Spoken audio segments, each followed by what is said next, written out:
Hello, my name's Tom from Pgro. Today I'm going to tell you a bit about our work on cover cropping and give some advice on how to get the best of a cover crop for preceding peas. For the purposes of this presentation, I'll be referring to cover cropping as the practice of maintaining vegetative cover on arable land intended for spring cropping.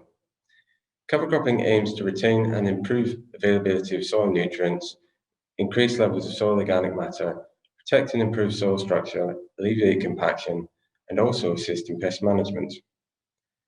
Pgro is currently conducting its 5th year of cover cropping trials in partnership with GPC, Birdseye, HMC and Elsoms, investigating the benefits and drawbacks of employing cover crops ahead of vining peas under a variety of different agronomic circumstances. Hosted in the east of England, the trials examined the effects that different cover crop species have on soil properties, nutrient availability, and following vining pea development and foot rot. Cover crops can be very effective interceptors of soil mineral nitrogen, assimilating nitrates that would otherwise leach into waterways and groundwater. This has obvious merits in terms of environmental and water protection. It may also contribute to crop nutrition, whereas slow release of nitrogen from cover crop biomass may contribute to nitrogen inputs in the following crop. Our trials have shown that cover crops can accrue in excess of 50 kilograms of nitrogen per hectare in a cover crop over winter, and even over 100 kilograms of nitrogen per hectare in a catch crop following peas. However, this nitrogen saved over winter did not benefit vining pea development, which, under normal circumstances, require no nitrogen inputs whatsoever. Trials did demonstrate that a small amount of nitrogen, about 10 to 30 kilograms per hectare, could be omitted from cereal inputs when a catch crop had been planted in the summer after peas. Cover crops are reputed to be able to scavenge nutrients, especially from depth, which can then be released in the following crop in a more readily accessible form. In addition to this, the returned biomass and root exudates can help to restore soil organic matter whilst mycorrhizal communities are maintained. Unfortunately, our trials were likely too short in duration to show any real advantage of using cover crops on soil nutrient availability or soil organic matter.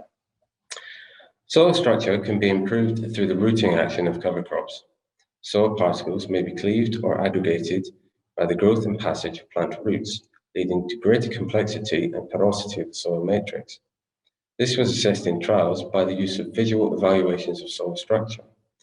We have frequently recorded better soil structure in land that was previously cover cropped, even if the land had been heavily tilled since. This improved soil structure leads to increased soil moisture retention throughout difficult dry spells, which is appreciated by vining peas as the crop is extremely vulnerable to poor rooting environments, moisture stress, and compaction. This figure demonstrates the effect of cover cropping on soil moisture retention. The yellow and green lines show land that had been previously cover cropped under either a light or heavy cultivation strategy compared to fallowed counterparts. Moisture was retained through what was a dry spring, and the impact of flooding was reduced after a summer deluge where cover crop was used. Soil compaction can be reduced by far-reaching cover crop roots. There are even some radish varieties that are specifically bred for this purpose. Preventing compaction is important when growing peas as they're very sensitive to soil compaction, which can also exacerbate foot rot severity. Our trials demonstrated that cover cropping certainly has a very strong effect on soil compaction. However, these effects are difficult to interpret as soil moisture also needs to be taken into account. We have been able to demonstrate, however, that soil penetrometer readings definitely do correlate with foot rot development. Although the purpose of cover cropping isn't necessarily to improve productivity, ultimate output and cost-benefit analysis are important factors when considering cover cropping. In our trials, a well-established cover crop containing appropriate species would generally result in higher yielding vining peas. Yield increases of up to 1.5 tons per hectare were observed in some cases, whilst incidences of lower yield were not statistically significant. Increases in yield following cover crops are believed to be predominantly the result of improved soil moisture retention during dry periods in the spring and summer. Foot rot is a serious problem for many UK pea growers. A persistent soil-borne fungal disease that is difficult to manage, with rotational extension and good soil management the only real tools for the control of foot rot. Cover crops are used elsewhere for the control of arid pests like cyst nematodes, for example, but what potential do they have with regards to peas?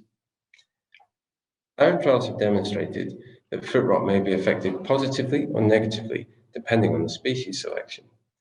Where the appropriate species are used, foot rot severity can be reduced slightly, likely due to improved soil structure. Our trials have demonstrated that a cover crop preceding peas would be ideally dominated by black or spring oats, which have shown the best results in terms of effects on yield and foot rot. Of course, a single species approach is not recommended, and we have also determined that species including Phacelia, borage, linseed, mustard, Racine clover, and winter veg are acceptable accompaniments to the oats. Phacelia in particular complements cereal cover crops well as it has a distinct extensive fibrous rooting habit. Legume species, Racine clover and winter veg, were never shown to increase the risk of foot rot in following vining peas, even reducing the severity in some cases. This may very well be the first field study which demonstrates this, as many had previously speculated that it would increase the risk of foot rot. Oil radish, however, was shown to aggravate pea foot rot, which contradicts what has been demonstrated in lab and glasshouse studies.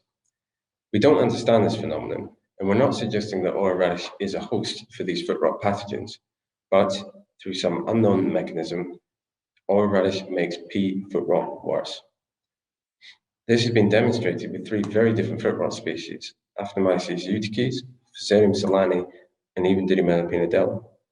Additionally, oil radish can be very difficult to destroy successfully, and the large amount of crop residue that remains is not really compatible with the binding operation.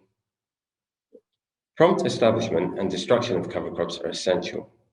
Ideally, a cover crop should be drilled in August and preferably into some moisture, with care taken to adjust drilling depth and rates according to the species used.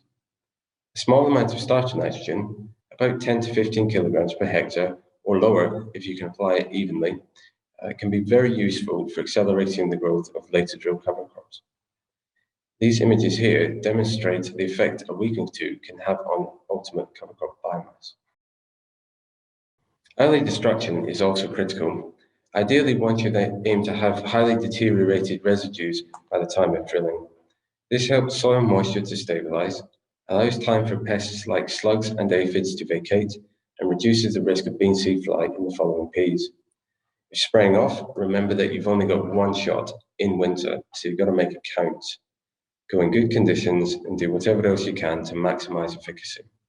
If flailing or rolling or crimping or similar, be sure that you're not leaving compaction in your wake.